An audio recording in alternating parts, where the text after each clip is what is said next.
மாதரா, உன் கதை முடிஞ்சது. நிறுத்து டோபிராமா, இதான் சரியான சமயம். மாதராவை யாரும் தொடக்கூடாது. உன் கையால சாகிறது எனக்கு பெருமைதான் ஆச்சிராமா.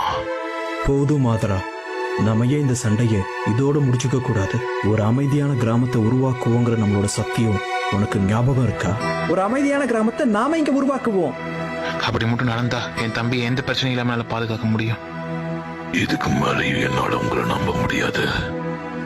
இருந்தாலும் சமாதானத்துக்கு ஏதாவது வழி இருக்கா? அதுக்கு உன் தம்பி இப்ப சாகணும், இல்லனா நீ இப்போ இங்க சாகணும். இப்ப என்ன பண்ண போறீங்கன்னா என்ன கொல்ல போறீங்களா?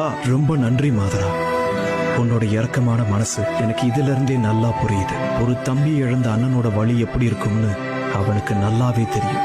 நான் போனதுக்கு அப்புறம் நீங்க யாரும் மாதராவை கொல்லக்கூடாது. இனி செஞ்சுவும்